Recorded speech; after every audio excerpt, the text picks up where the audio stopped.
الحمد لله رب العالمين والعاقبة للمتقين والصلاة والسلام على رسول الله محمد وعلى آله وصحبه أجمعين. أما بعد، أعوذ بالله من الشيطان الرجيم. يا أيها الذين آمنوا اتقوا الله حق تقاته ولا تموتن إلا وأنتم مسلمون. اللهم صل على محمد وعلى آل محمد كما صليت على إبراهيم وعلى آل إبراهيم إنك حميد مجيد.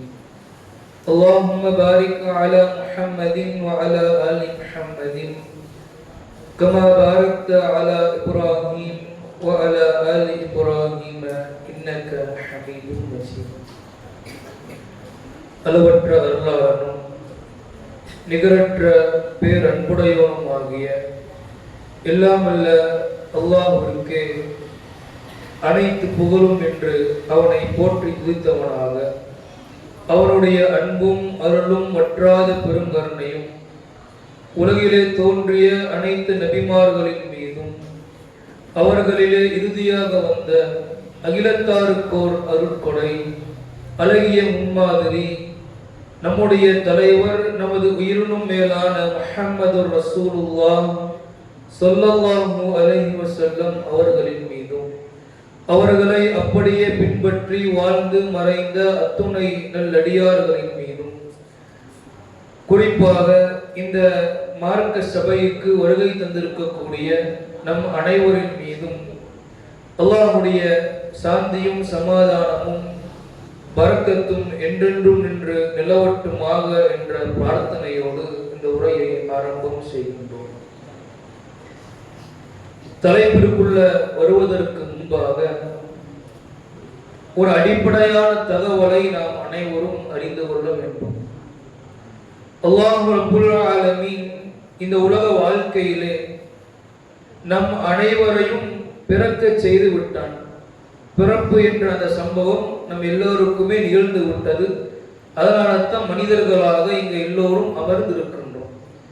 மனிதர்களாக பிறந்த யாராக இருந்தாலும், அது எந்த மனிதனாக இருந்தாலும், எந்த ஆத்மாவாக இருந்தாலும், எதுவாக இருந்தாலும் பிறந்து விட்டது என்று சொன்னால் இறைவன் சொல்லி காட்டுகின்றான். 3வது அத்தியாயம் 185வது வசனம், குல்லு நஃப்ஸின் தாயிகத்துல் மௌத், ஒவ்வொரு ஆத்மாவும் மரணத்தை சுவைத்தே ஆக வேண்டும் என்று அல்லாஹ் சொல்கின்றான். பிறப்புங்கிற சம்பவம் நடைபெற்று விட்டது என்றால் இறப்பை சுவைத்தே ஆகணும். பிறப்பை யாராலும் சுவைக்க முடியாது. என பிறந்ததிலிருந்து குழந்தை பருவம் மாறும் வரை என்ன நடந்தது என்று யாருக்கும் தெரியாது. நம்முடைய பெற்றோர்கள் சொல்லி வேணா நமக்கு என்ன நிகழ்ந்ததுங்கிறத நம்ம கேள்விப்படலாமே தவிர பிறப்பு என்ற சம்பவத்தை, அதனுடைய வலியையோ அல்லது அதனுடைய மகிழ்ச்சியோ நம்ம சுவைக்க முடியுமா என்று கேட்டால் நிச்சயம் முடியாது. ஆனால் இறப்பு என்ற சம்பவத்தை, சக்கராத்தினுடைய வேதனையை, அந்த வலியை நாம் ஒவ்வொருவரும் யாராக இருந்தாலும் சரி சுவைக்கத்தான் போகின்றோம் என்பதில் எல்முனை அளவும் மாற்று கருத்து கிடையாது. எந்த அளவுக்கு இறைவன் மௌத்தை குறித்து பேசுவான் என்றால் 4வது அத்தியாயம் 78வது வசனம், ஐனமா தகூனு யுத்ரீக்குமுல் மௌத், நீங்கள் எங்கே இருந்த போதும் அந்த மௌத், அந்த மரணம் உங்களை அடைந்தே தீரும். சக்கராத்துடைய நிலை கடைசி நேரம் வந்தே தீரும். அதற்கு வயது கிடையாது, நேரம் கிடையாது, காலம் கிடையாது. எவ்வளவு மாளிகைகளை கட்டி வசித்து வந்த செல்வந்தராக இருந்தாலும், அடிமட்ட முட்டாளாக இருந்தாலும், ஏழையாக இருந்தாலும், படிப்பாளியாக இருந்தாலும் எல்லோருக்கும் மரணம் நிகழ்ந்தே தீரும். அடுத்ததாக அல்லாஹ் சொல்கின்றான் மிக முக்கியமான வார்த்தை, உலவு குன்தும் ஃபீ புரூஜின் முஷய்யதா, உறுதிமிக்க கோட்டைகளிலே நீங்கள் இருந்தாலும் சரி, எவ்வளவு உறுதியான இடத்துல கண்ணாடி கோட்டைகளை மாளிகைகளை கட்டி காற்றும் கூட உள்ள வர முடியாதுங்கிற சூழல்ல பாதுகாப்பை ஏற்படுத்தி இருந்தாலும், அந்த பாதுகாப்பை தாண்டியும் உங்களுடைய மலக்குல் மௌத் உங்களிடத்துல வருவார் என்று இறைவன் மரணம் என்ற சம்பவத்தை குறித்தான எச்சரிக்கை விடுகின்றான். இந்த மரணம் நம் எல்லோரையும் நிச்சயமாக அடைய இருக்கின்றது. இந்த பிறப்புக்கும் இறப்பிற்கும் இடைப்பட்ட இந்த வாழ்க்கை இருக்கின்றது, நிரந்தரம் இல்லாத வாழ்க்கை. இதற்கு ஒரு நோக்கத்தை மார்க்கம் சொல்லுதா இல்லையா? என்ன நோக்கம்? யாராவது சொல்ல முடியுமா? குர்ஆன்ல வரக்கூடிய ஒரு வசனம், இந்த பிறப்புக்கும் இறப்பு என்ற சம்பவத்துக்கும் இடைப்பட்ட ஒரு வாழ்க்கைக்கு ஒரு நோக்கத்தை அதை வச்சிருக்கான். அது என்ன நோக்கம்னு சொல்ல முடியுமா? யார் வேணாலும் சொல்லலாம், தவறா இருந்தாலும் பரவாயில்ல, சொல்லுங்க. மதரசால கேள்வி கேட்டாலும் மாணவர்கள் கொடுத்த உட்காந்துக்கிறாங்க. ஏன் இப்பதான் நமக்கு தெரிய வருகின்றது. நிர்வாகிகள் சொல்வது அனுமதி இல்லை, பார்வையாளர்கள். அது பிரதானமான நோக்கம். இன்னொன்னு இருக்கு, மிக முக்கியமான நோக்கம்.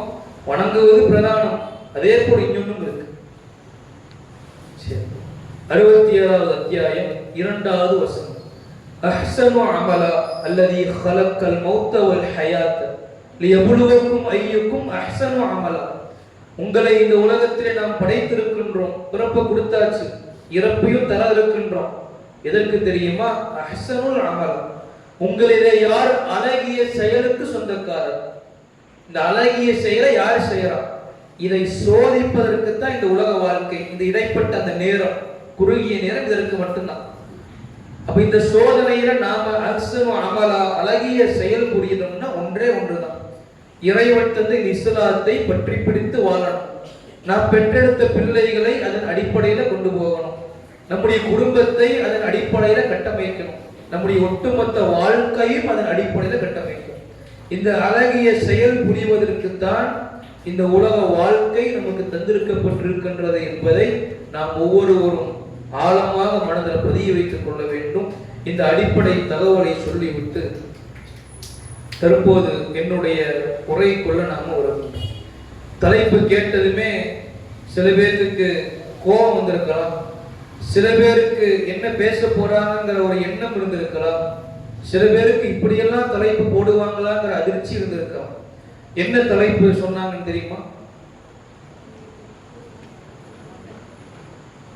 இல்ல கரெக்டான தலைப்பு இப்போ அறிவிச்சாங்கல்ல,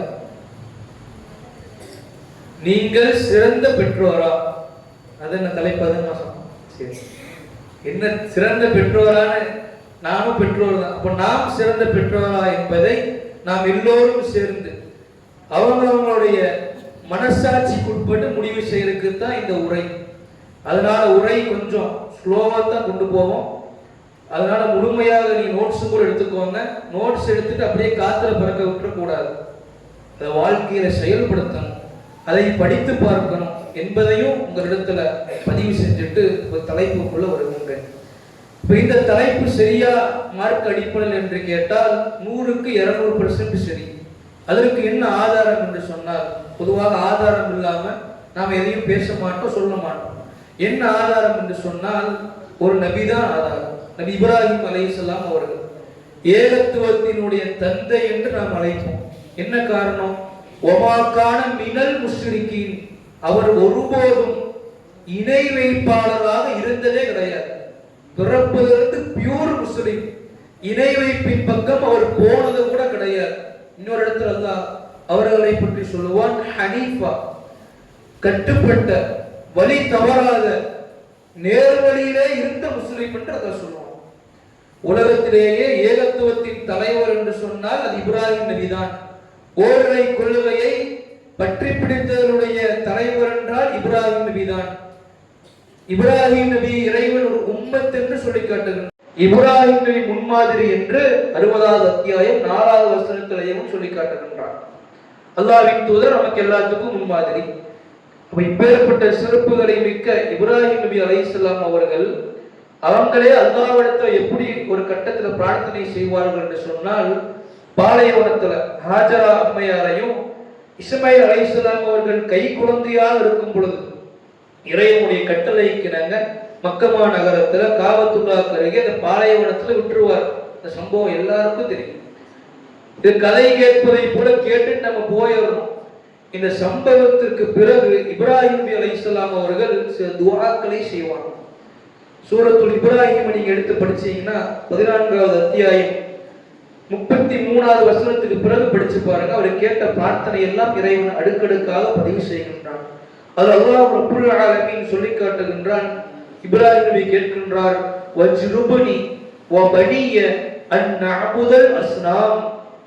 இறைவா, என்னையும் என்னுடைய பிள்ளைகளையும் சிலை வணக்கத்தை விட்டு நீ காப்பாற்றி விடு இறைவா என்று. யாருடைய துவா இது? ஏகத்துவத்துடைய தந்தை, ஓரிரை கொள்கையை பின்பற்றியுள்ள ஃபர்ஸ்ட் பிளேஸ் அவருக்கு தான். அவரே நான் நல்ல பெற்றோராக இருக்கணும், நானும் கரெக்டாக இருக்கணும் என்று தனக்காக தன்னுடைய பிள்ளைக்காக பிரார்த்தனை செய்வார் என்று சொன்னால், ஒரு இப்ராஹிம் நபியே இப்படி சிந்திச்சிருப்பாங்க. பிள்ளையை கரெக்டா வளர்த்தணும்னு நினைச்சிருந்த துவாக்கும் அவ்வளவு வருத்தம் இருக்குது நினைச்சிருப்பாங்க என்றால், இப்ப இந்த தலைப்பு மார்க்க அடிப்படையில 200% தெரியான தலைப்பு. இப்ப நாம நல்ல பெற்றோரா என்பதை தீர்மானிப்பதற்கு சில வரைமுறைகளை மார்க்கம் சொல்லுகின்றது. அது வரைமுறைகள் என்பதை விட குர்ஆன் ஹதீஸிலிருந்து நம்ம தொகுத்து குறிப்பிட்ட சில செய்திகள் தான், நேரம் ரொம்ப குறைவாக இருக்கின்றது. அதனால குறிப்பிட்ட சில செய்திகளை தான் பேச இருக்கின்றோம்.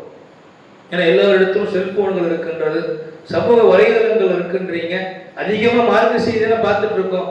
அதனால ரொம்ப நேரம் பேசிட்டா யாரும் உட்கார மாட்டாங்கிறதுனால கொஞ்ச நேரம் தான் பேச போறோம்.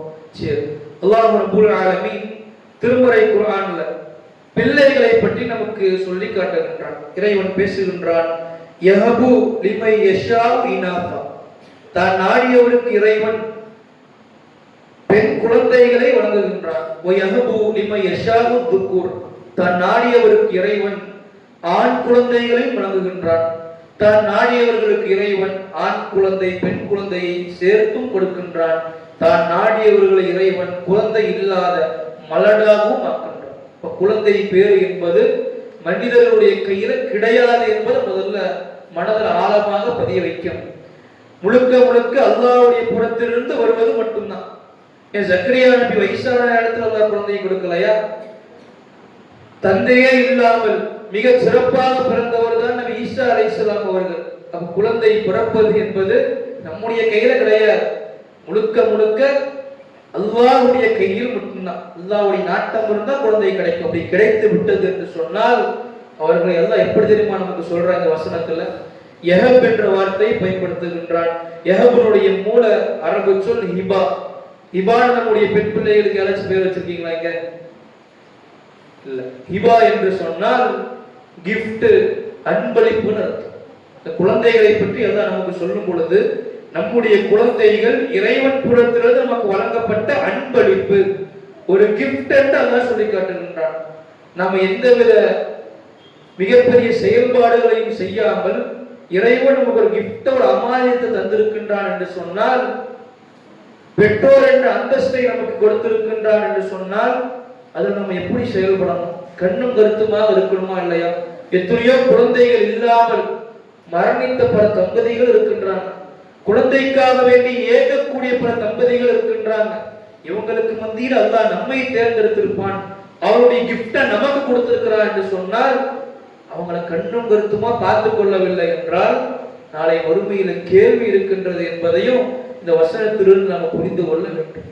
அந்த அடிப்படையில குழந்தைகளை பற்றி இறைவன் திருமறை குர்ஆன்ல வேறு இடங்களில் சொல்லும் பொழுது நிஅமத் என்று அல்லாஹ் சொல்லி காட்டுகின்றான். அருட்கொடைன்னு சொல்றான், கிஃப்ட்னு சொல்றான். உலக வாழ்க்கைக்கு உங்களுக்கான அலங்காரம், கண் குளிர்ச்சி அப்படித்தானே பார்ப்போம். அதே போல இன்னும் சில வசனங்கள்ல இந்த குழந்தைகள் தான் இந்த துன்யாவுக்கு உங்களுக்கான சோதனைகள், ஃபித்னா என்று அல்லாஹ் சொல்லி காட்டுகின்றான். இன்னும் ஒரு கட்டத்தில் இறைவன் கிஃப்ட்ங்கிறான், அலங்காரம் என்று சொல்கின்றான், நிஅமத் அருட்கொடை என்று சொல்றான். இன்னொரு பக்கத்துல இறைவன் குழந்தைகள் தான் உங்களுக்கு சோதனை, ஃபித்னா என்று சொல்கின்றானே. எப்படி புரிந்து கொள்வது என்று சொன்னால், அல்லாஹ் கிஃப்ட நான் கொடுத்துட்டேன், இது உலக வாழ்க்கையில உண்மையே உனக்கு கிஃப்டா, அருட்கொடையா, அலங்காரமா என்பதை நீதான் முடிவு செய்யும். இல்ல ஃபித்னாவா என்பதை நீதான் முடிவு செய்யும். மார்க்க அடிப்படையில சரியாக வளர்த்தி விட்டோம் என்று சொன்னால் உண்மையிலே கிஃப்ட் தான், உண்மையிலேயே அருட்கொடை தான். இல்லை என்று சொன்னால் இன்னைக்கு பார்க்கிறோம்ல, வழிதவறி சென்ற பல பிள்ளைகளுடைய பெற்றோர்களை எடுத்து பார்த்தோம் என்று சொன்னால், சரியாக கண்டிக்காமல் வளர்த்தாத காரணத்தினால் இன்னைக்கு கஷ்டப்படக்கூடியதை, சிரமப்படக்கூடியதை அந்த பிள்ளைகளால் பல வகையான சோதனைகளுக்கு மனவேதனைகளுக்கு உள்ளாகக்கூடியதை நம்மால் பார்க்க முடிகின்றது. இப்ப நம்முடைய பிள்ளைகளிடத்துல அவர்களை சரியாக நாம வளர்க்கணும்னா, சரியான பெற்றோர்களாக நாம இருக்க வேண்டும் என்று சொன்னால் ஒரு சில தகவல்களை மார்க்கம் நமக்கு சொல்லித் தருகின்றது. அதுல முதலாவது செய்தி, நம்முடைய பிள்ளைகளை வளர்த்தி வாழ்த்திருக்கும் பொழுதே நமக்கு கட்டுப்பட்டவர்களாக வளர்த்தி வாழ்த்திருப்பதற்கு முயற்சி செய்யணும். முயற்சி இல்லை, அப்படித்தான் வளர்க்கணும். அதுதான் சரியான பெற்றோருக்கு அழகு. அப்படி வளர்த்தலாட்டினா இந்த கேள்வி கேட்ட சரியான பெற்றோரா என்று, சரியான பெற்றோர் இல்லைன்னு நடக்கும். இந்த கட்டுப்படுதல் எப்பொழுது ஆரம்பிக்கணும்னா, எப்ப குழந்தை அடம் பிடிக்கிறோம், அதாவது அதுக்கு நினைவு தெரிஞ்சு. 1 வயசு 2 வயசு குழந்தையும் கேட்க முடியாது. இப்பெல்லாம் ஒரு 2.5 வயசு 3 வயசு தாண்டிட்டாலே குழந்தைகள் அடம் பிடிக்க ஆரம்பிக்கும். அப்படித்தானே? எப்ப அடம் பிடிக்க ஆரம்பிக்குதோ இங்கேயே இந்த கட்டுப்படுதல் துவங்கிடும். குறிப்பாக கூட்டு குடும்பமாக இருக்கும்போது சில சிக்கல் வரும். நமக்கு மேல மாமியார் இருப்பாங்க, மாமனார் இருப்பாங்க. பிள்ளை அழுதுச்சு வைங்களேன், நாம கண்டிக்க நினைச்சாலும் அவங்க ஒத்துக்க மாட்டாங்க. இந்த நேரத்தில் கணவன்மார்களுடைய தலையில் இருக்கும். பிள்ளைய அவ எப்படி வளர்த்தனாலும் கரெக்டா வளர்த்துவா, நீங்க அதுல எதுவும் கேட்கக்கூடாது. அடம் பிடிக்கும் பொழுது இப்படித்தான் இருக்குவாங்க, நீங்க கேட்கக்கூடாது என்று கணவன்மார்களும் அந்த இடத்துல கூட சேர்ந்து தலையீடு இருக்க வேண்டும். அந்த கட்டுப்படுதல் எப்போது அடம் பிடிக்க ஆரம்பிக்கின்றாங்களோ அப்போதே ஆரம்பித்து விடணும். அப்ப ஆரம்பித்தால்தான் பெருசாயிட்டு கட்டுப்படுவோம். இல்லை என்று சொன்னால் பெருசான பிறகு சின்ன வயசுல விட்டு விட்டு ஒரு 16-15 வயசு வர பிறகு தாயை கெட்ட வார்த்தைகளை திட்டக்கூடியதே பயம் இல்லை, தந்தையை திட்டக்கூடியதே பார்க்கின்றோம். அப்ப பாய் என் பையன் இப்படி எல்லாம் பண்றான், என் பையன் அப்படியெல்லாம் பண்றான், பாப்பா அம்மா மரியாதை எல்லாம் பேசுறான். யாரு காரணம்? சிறு வயதுல கட்டுப்படுதலை சொல்லிக் கொடுக்கல, ரொம்ப செல்லம் கொடுத்து கண்டுக்காமல் வளர்த்த காரணத்தினால அந்த பிரச்சனை. கட்டுப்படுதலை சொல்லிக் கொடுத்து சில பிள்ளைகள் அப்படி இருப்பாங்க, அது உங்க மேல தப்பு கிடையாது. நாம சொல்லித்தான் இருந்துட்டோம் வைங்கள, நம்ம மேலதான் தப்பு. அது ஆழமாக மனதில் பதிய வைக்கும். இந்த கட்டுப்படுதலுக்கு சிறு வயதிலிருந்தே கட்டுப்படுதலை சொல்லிக் கொடுக்கணும்னு சொன்னோம்ல, அதற்கு ஒரு உதாரணம் ஹாஜரா அம்மையாருடைய வளர்ப்பு. யார் ஹாஜரா அம்மையார்? இப்ராஹிம் நபியினுடைய 2வது மனைவி. இவங்க பாலைவனத்துல விட்டுட்டு இப்ராஹிம் நபி இங்க வந்துட்டாங்க, கை குழந்தை. சில காலகட்டங்கள் கழிந்து இஸ்மாயில் அலைஹிஸ்ஸலாம் அவர்கள் பெரியவனாக வளர்ந்த பிறகு அவங்களை அறுக்க வேண்டும் என்று இப்ராஹிம் நபி தந்தைக்கு ஒரு கனவை எல்லாம் காட்டுகின்றார். எப்பேற்பட்ட ஒரு சோதனை அது! அவர் அந்த சோதனை நிறைவேற்றக்கூடிய வகையில நேரா மகனிடத்துல போறார். சென்று கேட்கின்றார், மகனே, இந்த மாதிரி இறைவன் ஒரு கனவை எனக்கு காட்டினா உன்னை அறுப்பது போல. நபிமார்களுக்கு கனவு வந்துச்சுன்னா அது இறை செய்தி, இறை கட்டளை. இப்ப நீ உன்னை நான் அறுக்க நீ தயாரான்னு கேட்கும் பொழுது மகன் என்ன சொன்னாரு? முடியாதுன்னு சொன்னாரா? கட்டுப்பட மறுத்தாரா? உடனே கட்டுப்பட்டுட்டார். அப்படி என்றால் அல்லாஹ் நாடினால் நீங்கள் என்னை பொறுமையாளர்களாக காண்பீர்கள். இன்னைக்கு நம்முடைய மகனிடத்தில் அப்படி போய் சொல்ல முடியுமா? நான் கனவுல இந்த மாதிரி பார்த்தேன், நீ ரெடியான்னு கேட்டா அவன் முந்திக்குவான். நான் அதுக்கு முன்னாடி உங்களை கனவுல பார்த்தேன், நீங்க ரெடியான்னு அவன் கேட்பான். ஏன் இதை சொல்ல வரோம்னா, இப்ராஹிம் நபி என்ற தந்தையை குழந்தை சரியாக பார்க்கல, சிறு வயதில் இல்லை. ஆனால் அந்த ஹாஜரா அம்மையார் தனி ஒரு பெண்ணாக இருந்தாலும், ஆண் துணை இல்லாமல் இருந்தாலும், உணவுக்கும் தண்ணீருக்கும் கஷ்டப்படக்கூடிய சூழல் இருந்தாலும் தன்னுடைய பிள்ளையை எப்படி வளர்த்தார் என்று சொன்னால், மகனே, நீ சிறந்தவனாக இருக்கணும், தாயாக எனக்கு கட்டுப்படணும், உனக்கு ஒரு தந்தை இருக்கின்றாரே அவருக்கும் நீ கட்டுப்பட வேண்டும் என்று சொல்லி வளர்த்திருப்பார்கள் என்று சொன்னால் இதுதான் கட்டுப்படுத்தும். இன்னைக்கு இந்த கட்டுப்படுதலை குழந்தை அடம் பிடிக்க ஆரம்பிக்கும் போது இதுதான் நீங்க சாப்பாடு, முடிஞ்சா சாப்பிடுங்க, கிளம்பி இப்படித்தான் இருக்கும். இது கடுமையாக தெரியலாம். 2 நாள் பண்ணி பாருங்க, 3ஆவது நாள் கட்டுப்பட்டுருவோம். ஒரு 5 வயசு 6 வயசு ஆனதுமே பாப்பா கடைக்கடி போடுவார், உடனே அங்கிருந்து குரல் வரும். யாரையும் திட்டணுங்கிற நோக்கம் கிடையாது, சரி பண்ணிக்கணும், அவ்வளவுதான். ஏங்க பையனை சொல்றீங்க, நீங்க எந்திரிச்சு போங்க என்று நம்முடைய கணவரை பிள்ளைக்கு முன்னாடி தாழ்த்துறோம்ல, பிறகு எப்படி அவனுக்கு பயம் வரும்? அவன் எப்படி கட்டுப்படுவான்? அதனாலதான் பிள்ளைகள் எதுவாக இருந்தாலும் நேரடியாக தாயின் மூலமாக காரியத்தை சாதிக்கும். இப்படி விடக்கூடாது. நம்முடைய கணவரை நம்முடைய பிள்ளைக்கு முன்பாக உயர்த்தி காட்டணும். நீங்க 2 பேரும் தனிமையில் இருக்கும்போது திட்டிக்கலாம், அடிச்சுக்கலாம், அது வேற. மூணாவது ஒரு ஆள், அது பிள்ளையாக இருந்தாலும், நம்முடைய தாயாக, கணவருடைய தாயாக, யாராக இருந்தாலும் சரி, கணவரை உயர்த்தி காட்டணும். கணவருக்கும் அதே. மூணாவது ஒரு ஆள் வராங்களா, மனைவி உயர்த்தி தான் காட்டணும். குறைகளை சொல்வது, பட்டம் தட்டுவது, இது இருக்கக்கூடாது. ஏன்னா இதெல்லாம் பிள்ளைகளை பார்ப்பாங்க. நீங்க கணவருக்கு கட்டுப்படும் பொழுது பிள்ளைகள் தானே கட்டுப்பட செய்வாங்க. அந்த கட்டுப்படுதலை ஒவ்வொரு தாயும், தந்தைக்கும் பங்கு இருக்கு. குறிப்பாக தாய் சிறு வயதிலிருந்தே ஊட்டி அதை பழக்க வேண்டும். இது ஒன்று. இரண்டாவது, பிள்ளைகளை பொறுத்தவரை அவங்க எதை சொல்றோமோ அதை செய்ய மாட்டாங்க. நாம எதை செய்யறோமோ அதைத்தான் அவங்க செய்வாங்க. ஆனா இன்னைக்கு அது அப்படியே தலைகீழா இருக்கின்றது. நாம என்ன நினைக்கிறோம் தெரியுமா? நான் சொல்றதெல்லாம் அவங்க கேட்கணும், ஆனா நான் செய்ய மாட்டேன். இப்படி இருந்தா பிள்ளைகளும் செய்ய மாட்டார்கள். ஒரு பழமொழி சொல்லுவார்கள், தாயை போல பிள்ளை, நூலை போல சேலை. எல்லாத்துக்கும் தெரிந்த பழமொழி. நூல் எப்படி இருக்கின்றதோ அப்படித்தான் சேலையும். மட்டமான நூலாக இருந்ததுன்னா சேலையும் மட்டமாகத்தான் இருக்கும். இப்போ பெற்றோர் எப்படி இருக்கின்றோமோ அப்படித்தான் பிள்ளைகளும் இருப்பாங்க. நாம சரியில்லாட்டினா பிள்ளைகளை என்னதான் கண்டிஷன் பண்ணாலும், எவ்வளவு ஸ்ட்ரிக்டா நீங்க இருந்தாலும் சரி, நாளடைவுல நீயே செய்யறத நான் ஏன் செய்யணும், இப்படி ஒரு எண்ணம், ஒரு பொடுபோக்கு பிள்ளைகளுக்கு வந்துடும். இதுவும் மிகப்பெரிய தவறு. பெற்றோர்கள் பிள்ளைக்கு கண்ணாடி போல இருக்கும். ஒரு கண்ணாடி முன்னாடி நம்ம நின்றோம்னா நம்மளை எப்படி காட்டும்? எது எங்க எப்படி இருக்குதோ அப்படி காட்டு.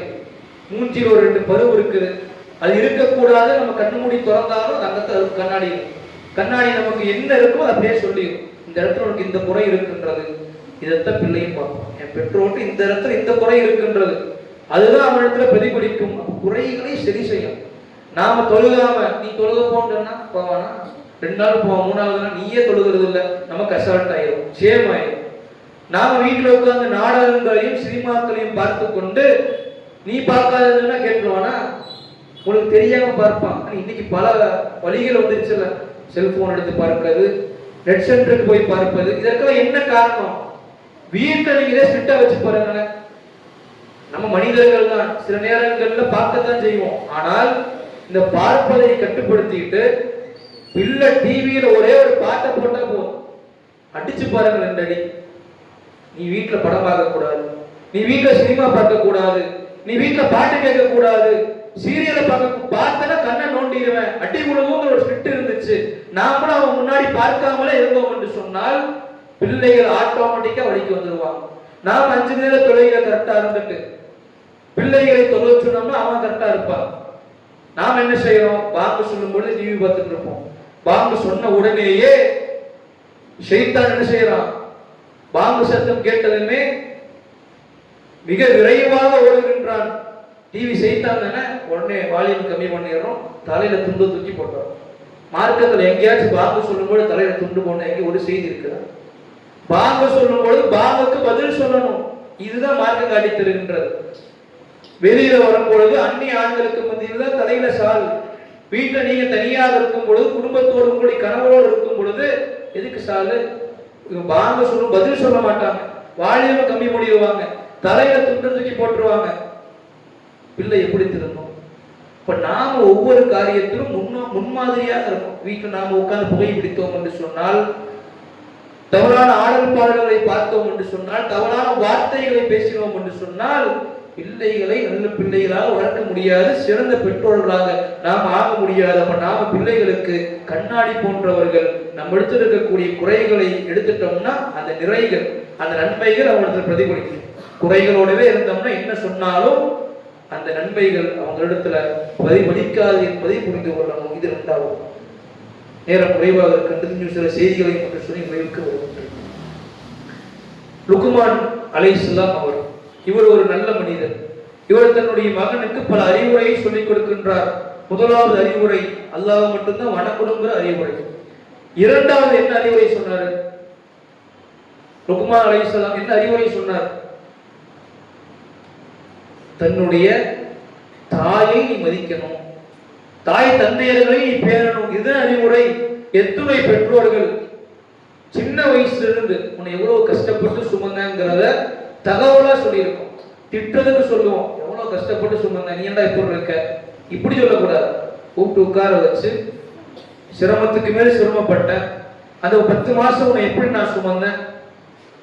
நான் சின்ன பொண்ணாக இருக்கும்போது நான் எப்படியெல்லாம் இருந்தேன்? நீ வயிற்றுல உண்டான பிறகு எனக்கு ஏற்பட்ட சூழல் என்ன? நின்னா தலை சுத்தும், படுத்தா தலை சுத்தும், உட்கார்ந்தா தலை சுத்தும், உட்காரவும் முடியல, நிற்கவும் முடியல, அதிகமாக வாந்தி வரும். ஒரு 5 மாதம் கடந்து விட்டது என்று சொன்னால் நேராக உட்கார முடியாது, கமந்து படுக்க முடியாது. கமந்து படுப்பதற்கு ஆசை இருந்தாலும் கூட நீ வைத்து இருக்கிறனால என்னால இப்படி நம்முடைய எக்ஸ்பீரியன்ஸை ஷேர் பண்ணியிருக்கோமா? உன்னை பெற்று எடுக்கும் பொழுது எவ்வளவு வலி தெரியுமா? அதை சொல்லி இருக்கிறோமா? இதை ஒவ்வொரு கணவரும் உங்களுடைய பிள்ளைகளுக்கு, ஒவ்வொரு தந்தையும் பிள்ளைக்கு சொல்லணும், தாயும் சொல்லணும். இதை அவர் சொல்லி கொடுக்கிறார். அப்பதான் பிள்ளை பெருசான பிறகு நம்மை மதிக்க ஆரம்பிப்பான். அடுத்ததாக இறையச்சத்தை குறித்து போதிக்கின்றார். யா புனைய இன்னஹா இன்தகு மிஸ்கால ஹப்பத்தின் மின் ஹர்தலின் ஃபதகுன் ஃபீ ஸஹ்ரத்தின் அவ் ஃபீ ஸமாவாத்தி அவ் ஃபில் அர்த் யஅதி பிஹல்லாஹ். என்னுடைய அருமை மகனே, அல்லாஹ் எப்படிப்பட்டவன் தெரியுமா? வானத்தினுடைய முகடுகளிலே, அதனுடைய ஓரத்துல அல்லது பூமியினுடைய அடி ஆழத்துல கடுகு விதையளவு ஒரு பொருள் இருந்தாலும் அதையும் அல்லாஹ் கொண்டு வருவான். எல்லாமே அல்லாஹ்வுக்கு தெரியும். ஒரு நேரத்தில் உலகத்தில் எத்தனை கோடி மனிதர்கள் என்ன காரியத்தை தனிமையில செஞ்சாலும், வெளிப்படையாக செஞ்சாலும், யாரும் பார்க்காத போது செஞ்சாலும் இறைவனுக்கு அது தெரியும், அதை கொண்டு வருவான். அதனால் நீ இறையச்சத்தை பேணிக்கொள். எங்கிருந்தாலும் அதை அவனை பார்த்துட்டு இருக்கான். நீ தனியா இருக்கிறையா, அவனை பார்க்கறான். ஸ்கூலுக்கு போறையா, அம்மா அப்பா இல்ல நினைச்சு தப்பு பண்ண முயற்சி பண்ணிராத, அல்லாஹ் பார்க்கிறான். வெளியூருக்கு செல்கின்றாயா, வேறு இடங்களுக்கு செல்கின்றாயா, அல்லாஹ் பார்க்கின்றான். இந்த இறையச்சத்தை போதிக்க, இந்த இறையச்சத்தை சின்னதிலிருந்தே போதிக்காம விட்டதுனால தான் நீ பல பிரச்சனை. அதே போல் அடுத்ததாக தொழுகையை குறித்து சொல்கின்றார். தொழுகை நீ கரெக்டா பற்றி பிடிச்சிரு. பிறகு நன்மையான காரியங்களை ஏவு, தீமையிலிருந்து உன்னை தற்காத்துக் கொள், நீயும் தீமையை தடு. மக்களிடத்தில் நீ நடக்கும் பொழுது பணிவை கிடைக்கும், பணிவாக நடந்து கொள். இந்த கெத்து விடுறது, பெரியவங்கள்ட்ட பெருமையை அளிப்பது, இதெல்லாம் சொல்லிக் கொடுக்காது. பெரியவங்கள்ட்ட இப்படி இப்படி நடக்கணும், இதெல்லாம் சொல்லிக் கொடு. அவர் அழகா சொல்லுவாரு, மகனே யாரிடத்திலும் குரலை உசத்தி பேசாத. என் உசத்தி பேசுவது கழுதையினுடைய குரலுக்கு சமம். கழுதை கத்துவதை இறைவன் வெறுக்கத்தக்கதாக சொல்றான். இப்படி பல அறிவுரைகளை லுக்மான் அலைஹிஸ்ஸலாம் அவர்கள் துணை மகனுக்கு சொல்லிக் கொடுத்தாங்க என்று சொன்னால் இது போன்ற அறிவுரைகளை நம்ம சொல்லணும். அதே போல இன்னைக்கு பிள்ளைகள் எடுத்து இருக்கக்கூடிய மிகப்பெரிய பிரச்சனை என்ன தெரியுமா? செல்போனுக்கு அடிமைப்பட்டு கிடக்கின்றார்கள். ஆக முசீபத்து. அதனால படிக்கிறான்னு கேட்டா கூட செல்போனை கொடுக்காது. சொல்லக்கூடிய அறிவுரை அது. இந்த ஸ்கூலுகள்ல இந்த பிரச்சனையை ஆரம்பிக்கும். எல்லாமே செல்போன் அனுப்பிட்டோம். அப்படியா, கூட நீங்க உட்கார்ந்து பாரு. டைம் இல்லையா, டைம் எடுத்து உட்கார்ந்து பாரு. என்ன அதில் பார்க்கற? அந்த படிப்பை தவிர கூட நீங்க அதுவும் உட்கார்ந்து தான் பார்க்கணும். வேற எதற்கும் செல்போனை கொடுத்துட்டீங்கன்னா அவனுடைய லைஃப் அத்தோட முடிவுக்கு வந்துடும். லைஃப்னா உயிர் கிடையாது. நல்ல ஒழுக்கமாக வளர்த்துவது அத்தோட முடிவுக்கு வந்துடும்ங்கிறதுல துளிகளும் மாற்று கருத்து கிடையாது. ஏன் நம்ம இதை சொல்றோம் என்று சொன்னால், இந்த செல்போன் நம்ம நினைக்கிற மாதிரி சாதாரண ஒரு கருவி இன்றைய காலத்துல கிடையாது. உள்ளங்கையில் உலகம்னு சொன்னாங்கல்ல, இந்த செல்போன்ல எல்லா உலகமும் இருக்கு. அந்த அளவுக்கு டெக்னாலஜி. எந்த அளவுக்கு இந்த செல்போன்ல சிறுவர்கள் அகப்பட்டு மாட்டிக்கொண்டார்கள் என்று சொன்னால், குறிப்பா இந்த கேம் விளையாட ஸ்டார்ட் பண்ணுவோம். எந்த கேம் தெரியுமா பேரண்ட்ஸுக்கு? ஃப்ரீ ஃபயர் தாமா விளையாடுறோம். கொடுத்துடாதீங்க, மூளையே அது மாத்திடும். இந்த அட்ரினலின் ரஷ்ன்னு சொல்லுவாங்க. இது மகிழ்ச்சி ஏற்பட்டால் வரும். சரி, நம்ம மகிழ்ச்சி ஏற்பட்டால் இது ஒரு துன்பம் ஏற்பட்டால் அட்ரினலின் வரும். மகிழ்ச்சி ஏற்பட்டது என்று சொன்னால் டோபமைன் ரஷ் என்று சொல்வார்கள். இது ஏற்படும். இந்த டோபமைன் ரஷ் எப்போ வரணும்னா கரெக்டான மகிழ்ச்சிக்கு தான் வரணும். இந்த போனை பார்க்கும் பொழுது இந்த ரீல்ஸ் ஓட்டுறதாக இருந்தாலும், கேமை பார்க்கறதா இருந்தாலும், இதெல்லாம் சிறு சிறு இன்பம். இது ஒவ்வொன்றுக்கும் அந்த டோபமைன் சுரந்து கொண்டே இருந்தது என்று சொன்னால் சிந்தனை வலுக்கெடுக்க செய்து கொள்ளும். சரியா தூக்கம் வராததுக்கு காரணம் அதுதான். சரியா சாப்பாடு போகாததுக்கு உள்ள போகாததுக்கு காரணம் அதுதான். அது மட்டுமல்ல, பிள்ளைகள் பெற்றோரிடத்துல காட்டு மிராண்டித்தனமாக நடந்து கொள்வதற்கு அதுதான் காரணம். ஏன்னா இந்த போதை வஸ்துக்களை பயன்படுத்திட்டே இருப்பாங்கல்ல, இந்த கஞ்சா போன்ற போதை வஸ்துக்களை இப்படி பயன்படுத்தாம இருக்கக்கூடியவனை பார்த்தீங்கன்னா கை நடுங்க ஆரம்பிச்சு காட்டு மிராண்டித்தனமாக நடந்து கொள்வேன். அதை பயன்படுத்தி பழகிட்டான், அடிமையாகிட்டான். போனும் அப்படித்தான். இந்த டோபமைன் ரஷ் சுரந்து சுரந்து அவனுக்கு மகிழ்ச்சி கொடுத்து கொடுத்து ஒரு 2 நாள் 2 நாளா வேண்டாம், அவன் கேட்டு 1/2 மணி நேரம் கொடுக்காம வச்சு பாருங்களேன், அப்படியே ஆளு ஒரு மாதிரி ஆயிடுவாரு, கை கால் சும்மா இருக்காது, புலம்பிட்டே இருப்பான். சில பேர் வீட்டில் இருக்கக்கூடிய பொருளை எடுத்து உடைப்பான். பார்த்த சமீபத்தில் ஒரு வீடியோ, தாய் போன் தர மறுத்த காரணத்தினால் வீட்டில் இருக்கக்கூடிய எல்லா பொருளையும் ஒரு குழந்தை, ஒரு சிறுவன் உடைத்து வீசிட்டான். தங்கம், வெள்ளி, என்னென்ன கண்ணாடி பொருள். இந்த தாயார் அழுது கொண்டே அந்த வீடியோவை போட்டாங்க. நமக்கு படிப்பனைக்காக அவங்க செஞ்சு தவறுனால ஒரு பிரச்சனை. போனை எதுக்குமே கொடுக்காது. போனை கொடுத்தாதான் நீ சாப்பிடுவேன்னு சொன்னானா, சாப்பிடாம பிரச்சனை இல்லைன்னு விட்டுருங்க. 2 நாள் சாப்பிடாம இருப்போம், 3ஆவது நாள் வந்துடும். இந்த டோபமைன் ட்ரெஸ் இது அதிகமா வந்துருச்சு என்று சொன்னால் எதுலையுமே கவனம் வராது. அதனாலதான் குரான் நல்லா வரக்கூடிய பிள்ளைகள் கூட சில நேரத்திலேயே கம்மியாக ஆகிவிடுகின்றாங்க. இதுதான் காரணம். இந்த போனை படிக்கிறான்னு சொன்னாலும் கூட டைரக்டா கொடுங்க, இல்லைன்னா கொடுக்காது. அது மட்டும் இல்லாம ஒரு 13, 14 வயசு, 11 வயசு தாண்டிட்டாலே எதிர்பாராத ஈர்ப்பு சர்வசாதாரணமாக வந்துடும். இது ரோட்ல போகும்போது பார்க்கறது, ஸ்கூல்ல பார்ப்பது, காலேஜில், இதெல்லாம் வேற. இந்த போன் இருக்கின்றது, இதுல சில ஆப்புகள்லாம் இருக்கின்றது, உங்களுக்கு தெரியாத ஆப்பு. நமக்கு ஃபேஸ்புக், வாட்ஸ்அப், இன்ஸ்டாகிராம் தெரியும். இந்த இன்ஸ்டாகிராம் எப்படியெல்லாம் யூஸ் பண்ணலான்னு தெரியுமா? ஸ்னாப் சாட்னு ஒரு ஆப் இருக்கின்றது. இதெல்லாம் என்னென்னமோ இருக்கின்றது. இதெல்லாம் எப்படி யூஸ் பண்றாங்கன்னா, 11 வயசுல பார்த்தா நம்ம பையன் போட்டோட யார பார்த்தோமா பார்த்தா போட்டோ, ஒரு பொண்ணோட போட்டோ போட்டு நிக்கிறான், ஸ்டைலா போட்டோ போட்டு நிக்கிறான். ஐடி பேரு கிரேசி பாய். அதெல்லாம் எப்பேற்பட்ட ஆபாசமான வார்த்தைகள் என்பதை தெரியாம இருக்கும். அதுக்கு பின்னாடி பலது ஒளிஞ்சிருக்கின்ற கிரேசி கேர்ள், கால்மி, இப்படி ஒரு பேரு. இப்படி எல்லாம் நமக்கு தெரியல. என்ன பிரச்சனை தெரியும்? படிக்கிறான்னு போன கொடுத்துறோம். அவன் இன்ஸ்டாகிராம் இன்ஸ்டால் பண்ணி அதை நோட்டி முடிச்சுட்டு அன்இன்ஸ்டால் பண்ணி கொடுத்துருவோம். தடையமே இருக்காது. ஸ்னாப் சாட் இன்ஸ்டால் பண்ணி நோட்டி முடிச்சுட்டு கொடுத்துருவான். இதனால் தான் 13 வயசு 14 வயசுலேயே பல சிறுமியர்கள் எல்லாம் பாதுகாக்க வேண்டும் தன்னுடைய கருப்பு நெறியை இழப்பதற்கு காரணம் இந்த போனு தான். இதனால தான் ஆரம்பத்தில் சொன்னோம், கேட்டா கொடுக்காது. கொடுத்துட்டு இருந்தீங்களா நிறுத்திக் கொள்ளுங்கள். படிப்பை தவிர, அதுவும் நீங்க அருகிலிருந்து பார்க்கக்கூடிய படிப்பை தவிர வேறு எதற்கும் கொடுக்காதீங்க. பிறகு பிள்ளை போன பிறகு தலையில கை வச்சது இந்த பிரயோஜனம் இல்லை. இது எல்லாம் விழிப்புணர்வாக நாம் இருக்கணும். மார்க்கம் சொல்லுகின்றது, யா ஐயுஹல்லதீன ஆமனு, இறை நம்பிக்கை கொண்டோரே, குது ஹிதுலக்கும், உங்களை நீங்களே பாதுகாத்துக் கொள்ளுங்கள். எப்பேற்பட்ட வார்த்தையும் வரும். நீ உன்னை நீயே பாதுகாத்துக் கொள், விழிப்புணர்வோடு இருந்து கொள்ளுங்க. அப்படிதான் குது ஹிதுலக்கும், விழிப்புணர்வாக இரு. இது போருக்கு அல்லாஹ் சொன்னது. ஆனா ஒரு முஸ்லிம் எப்படி இருக்கணும்? என் பிள்ளை விஷயத்துல விழிப்புணர்வாக இருக்கணும், பக்கத்து வீட்டுக்காரங்க விஷயத்துல விழிப்புணர்வாக இருக்கணும், எல்லாத்தையும் விழிப்புணர்வாக இருக்கணும். குறிப்பாக பெண் பிள்ளைகளை பெற்றிருக்கக்கூடிய பெற்றோர்கள் காலம் மிக மோசமாக இருக்கின்றது. கண்ணும் கருத்துமாக கவனிக்கணும். எவனையுமே நம்ப முடிய மாட்டேங்குது. அதனால் இந்த செல்போனை கொடுக்கக்கூடிய விஷயத்துல கண்ணும் கருத்துமாக இருங்க. 5 நிமிஷத்துல இருக்கு. அதே போல இறுதியாக ஒரு 2 சம்பவத்தை கண்டிப்பா சொல்ல வேண்டிய சம்பவங்களை சொல்லி நான் முடிவுக்கு வருகின்றேன். அல்லாஹ்வின் தூதர் ஸல்லல்லாஹு அலைஹி வஸல்லம் அவர்கள் தம்முடைய மகளாரை எப்படி வளர்த்தாங்க? என்னுடைய ஈரக்குழந்தை பாத்திமா ரலியல்லாஹு அன்ஹா அவர்களை சிறப்பாக வளர்த்தார்கள். அந்த வளர்ப்பு எதுவரை இருந்தது என்று சொன்னால், திருமணம் ஆன பிறகு கூட பாத்திமா ரலியல்லாஹு அன்ஹா அவர்களுக்கு அறிவுரை சொன்னார்கள். இந்த பழக்கம் நம்மிடத்துல வரணும். என்ன அறிவுரை? பாத்திமா ரலியல்லாஹு அன்ஹா அவர்கள் நபிகளாருடைய வீட்டுக்கு வருகின்றார்கள். ஆயிஷா ரலியல்லாஹு அன்ஹா அவங்க மட்டும் தான் இருக்கிறாங்க. ஆயிஷா ரலியல்லாஹு அன்ஹா கேட்கிறாங்க, என்ன செய்தின்னு சொல்லுங்க, நான் கேட்டுட்டு ரசூலுல்லாஹ்ட்ட சொல்லிடுறேன்னு சொல்லும்போது பாத்திமா அவர்கள் சொல்லி காட்டுகின்றார்கள், ஆயிஷா அவர்களே, இந்த மாதிரி என்னுடைய விரல்கள் எல்லாம் காப்பு காய்ச்சிருச்சு, வேலை செஞ்சு என்னால வேலை செய்ய முடியல, அதனால அந்த போர்க்கையிலிருந்து ஒரு பணியாளரை தருமாறு கேளுங்கன்னு ஒரு கோரிக்கை வச்சுட்டு போயிடுறாங்க. நபிகளார் வருகின்றார்கள். இந்த செய்தி எத்தி வைக்கப்படுகின்றது. நேராக நபிகளார் மகளாருடைய வீட்டுக்கு போறாங்க. மருமகனும் மகளும் தூங்குவதற்கு தயாராக அமர்ந்து கொண்டிருக்கின்றார்கள். தந்தை எவ்வளவு நெருக்கத்துல போறார் என்று சொன்னால், அடிக்கடி அவர்கள் சொல்வாரு, நபிகளாருடைய வயிற்றினுடைய குளுமையை என்னுடைய கால் விரல்கள்ல நான் உணர்ந்தேன். அந்த அளவுக்கு அருகில 2 பேருக்கு அருகில போய் இருப்பார்.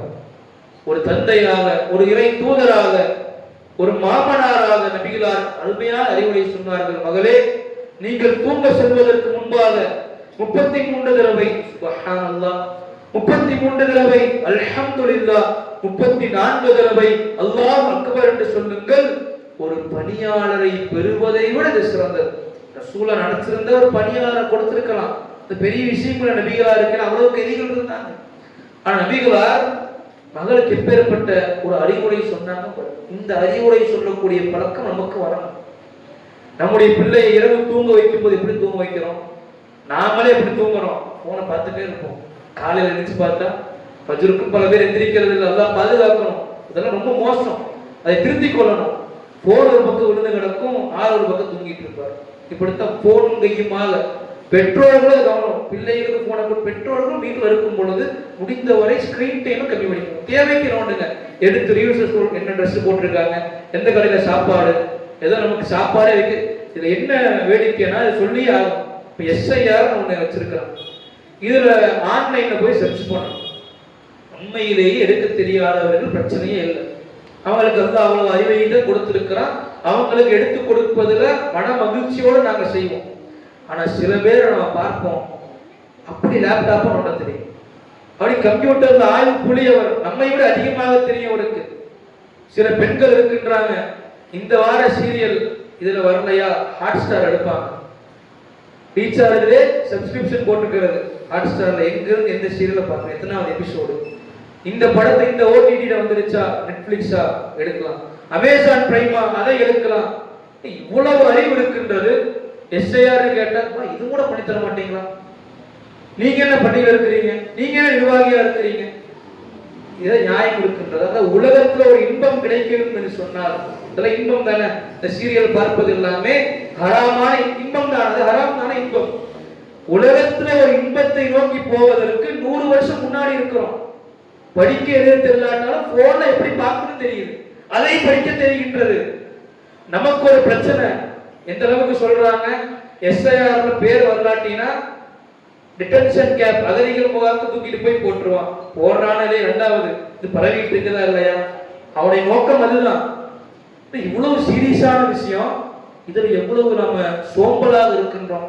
நம்ம மக்களுக்கு ஒரு பிரச்சனை இருக்கின்றது. எதா இருந்தாலும் தள்ளி போடுறாங்க, எதா இருந்தாலும் அப்புறம் பார்த்துக்கலாம், அப்புறம் செஞ்சுக்கலாம். அதனால தான் நம்முடைய சமுதாயம் கல்வியில இபாதத்துகள் எல்லாத்திலும் பின்தங்கி இருக்கின்றது. எதிரிகள் அடிமேல் அடியாக நம்மை அடித்துக் கொண்டிருக்கின்றார்கள். நபிகளாருடைய துவாக்கள் பெரும்பாலான துவா எடுங்க, இறைவா சோம்பலிலிருந்து என்னை பாதுகாப்பாயா, சோம்பேறித்தனத்தை நீக்குங்க. அதனால மிக முக்கியமா ஸ்கிரீன் டைம் எதுக்கு தேவையோ அதற்கு மட்டும் பயன்படுத்துங்க, கூடுதலாக எதற்கும் பயன்படுத்தாதீங்க. அதே போல கடைசியா இன்னொரு சம்பவம் 2 சொல்லியிருந்தோம், இன்னொரு சம்பவத்தை சொல்லி நிறைவுக்கு வருகின்றோம். அனஸ் பின் மாலிக் ரலியல்லாஹு சொல்லக்கூடிய செய்தி, ஹாரிசா பின் சுரக்கா அல் அன்சாரி, இவர் ஒரு இளைஞர். இவர் உஹதுடைய யுத்தக்களத்திலே கொல்லப்பட்ட, பத்ருடைய யுத்தக்களத்தில் பத்ரு போர்ல கொல்லப்பட்ட ஷஹீதாயிடுறார். இப்ப தாயார் வருகின்றார். இப்ப நம்முடைய பிள்ளை ஷஹீதாயிட்டான்னு செய்தியை கேட்டோம்னா நாங்கள் என்ன செய்வோம்? சங்கடப்படுவோம். அதில் எந்த மாற்று கருத்து. அதை தாண்டி தலையில தட்டி அழுவது, ஒப்பாரி வைப்பது, இப்படி பல நிகழ்வுகள் பல பெற்றோர்களிடத்தில் இருக்கும். அந்த தாயார் வந்து கேட்ட கேள்வி பாருங்க, ஒவ்வொரு தாயும் தந்தையும் மனதில் ஆழமாக பதிய வைக்க வேண்டிய செய்தி. தாயார் கேட்கிறார், அல்லாஹ்வின் தூதரே, என்னுடைய மகன் மௌத்தா போயிட்டாரு, பிரச்சனை இல்லை, அவர் எங்க இருக்கிறார்? சொர்க்கத்தில் இருந்தார்னா அல்ஹம்துலில்லாஹ், பிரச்சனை இல்லை. இதுவே நரகத்தில் இருப்பார் என்று சொன்னார், என்னை என்ன செய்து கொள்ளுவேன் எனக்கே தெரியாது. உடனே நபிகளார் சொன்னாங்க, தாயே இறப்பால் வாழுகின்றாயா? அது என்ன, சொர்க்கத்துல ஒரே ஒரு சொர்க்கம் தான் இருக்கின்றதா? சொர்க்கத்துல பல சொர்க்கம் இருக்கின்றது. அது உயர்ந்த சொர்க்கமான ஜன்னத்துல் ஃபிர்தௌஸிலே உடைய மகனார் இருக்கின்றார் என்று நபிகளார் சொல்லி தாயை ஆறுதல் படுத்தினார்கள் என்று சொன்னால், இப்ப நம்முடைய பிள்ளையினுடைய செயல்கள் சொர்க்கத்துக்கானதா நரகத்துக்கானதா? நீங்க தான் முடிவு பண்ணணும். சொர்க்கத்துக்கான செயலை செய்யறானா நரகத்துக்கான செயலை செய்யறானாங்கிறத நீங்க தான் முடிவு பண்ணணும். ஒரு 2 தகவல் மட்டும் இருக்கின்றது. இப்போ நம்முடைய பிள்ளைகள் சொர்க்கத்திற்குரிய காரியங்களை செய்யறாங்களா அல்லது நரகத்திற்குரிய காரியங்களை செய்கின்றாங்களா பார்ப்பதும் ஒரு சரியான பெற்றோருக்கான கடமை. ஸ்கூல்ல மார்க் வாங்கலாட்டினா, ஃபெயில் ஆயிட்டானா கதை முடிஞ்சதுன்னு அவனுக்கு ஒரு பயத்தை ஏற்படுத்தி இருக்கோம்ல, இந்த பயம் மதர்சாவுக்கும் வரணும். மதர்சா நீ ஃபெயில் ஆயிட்டையா, கம்மி மார்க்கா, உனக்கு அடி இருக்குதுங்கிற பயத்தை விதைத்தால்தான் மார்க்க படிப்பு சரியாக படிக்க முடியும். ஏன்னா பெரும் பெரும் இமாம்கள், இமாம் புகாரி ரஹ்மத்துல்லாஹி அலைஹி அவர்கள், பல இமாம்கள் இருந்திருக்காங்கல்ல, இவங்களுடைய பின்னணி நீங்க எடுத்து பாருங்க. இமாம் புகாரி அவர்கள் 10 வயசுல குர்ஆன் மனப்பாடம் பண்ணிட்டார். மிகப்பெரிய ஹதீஸ் கலையினுடைய இமாம் 6 லட்சம் ஹதீஸை மனனம் செய்திருக்கின்றார். அவர் பேர்ல சஹீஹுல் புகாரியின் ஒரு புத்தகமே இருக்கின்றது, பல ஒரு நூல் ஹதீஸ் தொகுப்பே இருக்கின்றது, பல செய்திகளை அறிவித்திருக்கின்றார். இவரை வளர்த்தி இப்படி ஆளாக்கியதற்கு மிக முக்கியமான காரணம் அவருடைய தாயார் தான். ஒரு தாய் நினைத்தால், தந்தையை விட ஒரு தாய் நினைத்தால், ஒரு பெண் நினைத்தால் ஒரு சமுதாயத்தை உருவாக்க முடியும்.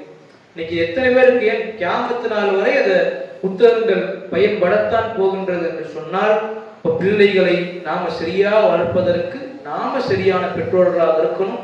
அதற்கு எனக்கு தெரிந்த சில தகவல்களை உங்களிடத்துல நாம சொல்லி இருக்கின்றோம். அதை வாழ்க்கையில செயல்படுத்துறாங்களா? பிள்ளைகள் கேட்கிற மாதிரி வச்சிருக்க கூடாது. பயான் அப்படியெல்லாம் சொன்னாங்க, நீங்க ஏன் இப்படி இருக்கிறீங்கன்னு கேட்கிற மாதிரி வைத்துக் கொள்ளாம உங்களை நீங்களே திருத்திக் கொள்ளுங்கள். பல தகவல் இருக்கின்றது. ஒரு 25 நிமிஷம் தான் டைம் கொடுத்தாங்க, இருந்தாலும் கூடுதலா 10 நிமிஷம் எடுத்து தான் நம்ம செய்திகளை சொல்லி இருக்கணும். இன்ஷா அல்லாஹ் சந்தர்ப்பம் கிடைத்தது என்று சொன்னால் வேறு நேரங்கள்ல இது தரமாக முழுமையான தகவல்களை சொல்றோம். இது இதோட பயான முடிச்சுக்கிறோம். மதரசா தொடர்பான ஆசிரியர் என்பதால் சில தகவல் மட்டும் நம்ம பதிவு செய்யணும். ஃபர்ஸ்ட், காலை நேர மதரசா, ஈவினிங் பெண்களுக்கான மதரசா நடைபெறுகின்றது. நம்ம பள்ளியை பொறுத்தவரை ஷெட்டு தான். அதனால அங்க மதரசா நடக்கும்போது இங்க நடத்தினோம்னா இங்கேயும் பாட முடியாது, அங்கேயும் பாட முடியாது. இப்ப காலை நேரத்தை பொறுத்தவரை மற்ற பகுதியில கொஞ்சம் இதமான கிளைமேட் இருந்தாலும் இந்த பகுதியில் ரொம்ப குளிராத கிளைமேட் புரிஞ்சு கொள்ள முடிகின்றது. இருந்தாலும் நம்முடைய பிள்ளைகளை 6 மணினா 5:55க்கு மதரசாவுக்கு வர சொல்லி அனுப்பணும். அதற்கு என்ன செய்யணும்? நாம் 5 மணிக்கு எந்திரிக்கணும். பஜ்ருக்கு எந்திரிச்சா தானே, எவ்வளவு சுமையாக இருந்தாலும் பஜ்ருக்கு நான் எந்திரிச்சிருப்பேன் ஒரு நியத்தை வச்சிருக்கேன். பிள்ளைகள் 2 நாள் எந்திரிக்கிறீங்க, 3 நாள் மூஞ்சில தண்ணியை ஊத்துங்க, ஊத்துனாதான் எந்திரிப்பாங்க. பயம் வரணும். நாளைக்கு கூப்பிடும்போது எந்திரிக்கலையா, என்னுடைய அம்மாவோ அத்தாவோ மூஞ்சில தண்ணி ஊத்துவாங்கங்கிற பயம் வரணும் பிள்ளைக்கு. இந்த பயம் வந்தால்தான் பிள்ளைகளை வளர்த்தி வார்த்தெடுக்க முடியும். அதனால டைமிங்க்கு கண்டிப்பா வர சொல்லுங்க. இது ஒன்று. 2வது, வந்திருக்கக்கூடிய பிள்ளைகள்ல எல்லாரும் குர்ஆனை நல்லா ஓதுறாங்கன்னு கேட்டா கிடையாது. சில பேர் சூப்பரா ஓதுறாங்க, சில பேர் ஆவரேஜ், சில பேர் கம்மி. உங்களுக்கே தெரியும். இந்த சூப்பரா ஓதுறதுக்கு என்ன காரணம் தெரியுமா? அவருடைய மார்க் ஷீட் எடுத்து அட்டெண்டன்ஸ் நீங்க பார்த்தீங்கன்னா 90%, 75%க்கு மேல இருக்கும். உங்க பையனுக்கு அட்டெண்டன்ஸை பார்த்தீங்கன்னா ரொம்ப பிலோ ஆவரேஜ்னு போட்டிருப்போம், சில பேருக்கு ஆவரேஜ்னு போட்டிருப்போம். அந்த அட்டெண்டன்ஸ் குறைஞ்சதுன்னா கண்டிப்பாக குர்ஆனை சீக்கிரமா ஓதி முடிக்க முடியாது, சரளமா படிக்க முடியாது. அட்டெண்டன்ஸை மெயின்டைன் பண்ணீங்கன்னா மட்டும்தான்.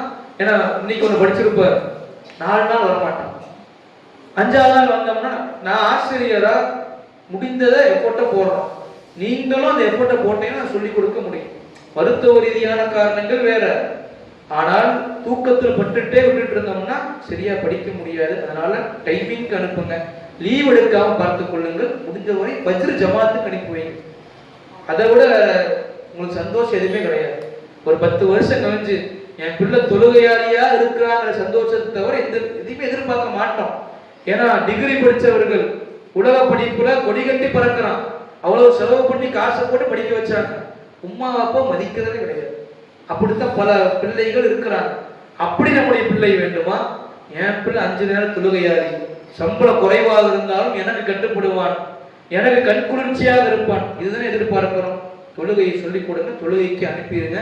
இது மதரசா ரீதியான இந்த 2 தகவலை நம்ம சொல்லிக்கொண்டு நம்ம நிறைவு செய்கின்றோம். முக்கியமா 10 நிமிஷம் படிக்க வைங்க, 10 நிமிஷம் படிக்க வைங்க டெய்லியும். அதை விட்டுறாதீங்க. உங்களுக்கு தெரியலாட்டாலும் படிக்கிறானாச்சும் பாருங்க. அதே போல லீவு பொறுத்தவரை 1 நாள் லீவு ஓகே, 2 நாள் லீவ் எடுக்கக்கூடிய நிகழ்வுகளாக இருந்தது என்று சொன்னால் நீங்க எனக்கோ அல்லது எனக்கு கூட வேண்டாம், நிர்வாகிகளுக்கு கான்டாக்ட் பண்ணி இதனால லீவ் இல்லைன்னு சொல்லுங்க. 3 நாள் அதற்கு மேல என்று சொன்னால் லெட்டரோட கண்டிப்பா வரணும். நீங்களும் கூட்டிட்டு வந்து இதுதான் காரணம்னு சொல்லி விட்டுட்டு போகணும். இதை கண்டிப்பா ஸ்ட்ரிக்டா ஃபாலோ பண்ணுவோம். எப்படி வந்துட்டோம்னா மதரசால 5 பேர் படிச்சாலும் 2 பேர் படிச்சாலும் பரவாயில்ல, மதரசா எடுக்க நான் தயார், குவாலிட்டியா இருக்கணும், ரூல்ஸுக்கு கட்டுப்படும்.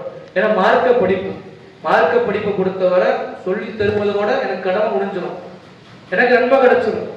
அதை பிடித்துக் கொள்வது விடுவது உங்கள் கையில் இருக்கின்றது என்பதை சொல்லிக் கொள்கின்றோம். இது எல்லாருமே முக்கியம் ஒன்று இருக்கின்றது. இப்போ பிரைஸ் தர போறாங்க, ப்ரோக்ரஸ் ரிப்போர்ட் தர போறாங்க. இதை விட மிக முக்கியம் என்ன தெரியுமா? மறுமையில் அல்லாஹ் ரப்புல் ஆலமீன் நமக்கு மாட்டி இருக்கக்கூடிய ஒரு ஏட்டை நமக்கு வலது கரத்துல தரணும். இடது கரத்துல வந்துட்டானா அதோ கதிதான். வலது கரத்துல தான் தரணும்னா, நான் 100 மார்க் வாங்கினேன், ஃபர்ஸ்ட் ரேங்க் 2வது ரேங்க், இதை சொன்னா கொடுத்துருவாங்க, தூக்கி எல்லாம் நரகத்துல போட்டுருவோம். அப்படி கிடையாது. அப்போ நாம எதை அல்லாஹ் பிஸ்மிக்க அமுத்து வாயின் மனப்பாடம் பண்ணோம்னா தூங்கும்போது ஓதணும். மனப்பாடம் பண்ணிட்டு வைப்பதற்கு அது ஒன்று ஸ்கூல் படிப்போ உலக படிப்போ கிடையாது. மார்க்கம் என்பது 24 மணி நேரம். ஏன் தூக்கத்துல இடையில முடிப்பு வந்தா கூட ஒரு துவா இருக்கின்றது. பிள்ளைகளுக்கு அடுத்த சப்ஜெக்ட் அந்த துவா தான். அப்ப எந்த அளவுக்கு மார்க்கம் சொல்லி தருகின்றது. அப்ப மார்க் வாங்குவதெல்லாம் ஊக்கப்படுத்திருக்குதான். இதனால யாருமே மனதுல எந்த குரோதமும் வெளிப்படுத்த வேண்டாம். உங்க பிள்ளைகளை சிறப்பாக வாழ்க்கையில மார்க்கத்தை செயல்படுத்த வேண்டும் என்று நினைங்க. செயல்படுத்தினால் மட்டும்தான் நன்மை. இந்த ப்ரோக்ரஸ் ரிப்போர்ட்டோ பிரைஸோ எந்த நன்மையும் தரப்போறதில்லை. செயல்படுத்தணும். மீண்டும் சொல்றோம், செயல்படுத்துவோம், இம்மை மறுமையில வெற்றி விடுவோம். அப்பேற்பட்ட பாக்கியத்தை ரஹ்மான் உங்களுக்கும் எனக்கும் உங்கள் குடும்பத்தாருக்கும் என் குடும்பத்தாருக்கும் இந்த தருபுரிவானாக என்ற ஒரு பிரார்த்தனையோடு இந்த உரையை நான் நிறைவு செய்கின்றேன். வாஹிரு தஅவானா அல்ஹம்துலில்லாஹி ரப்பில் ஆலமீன்.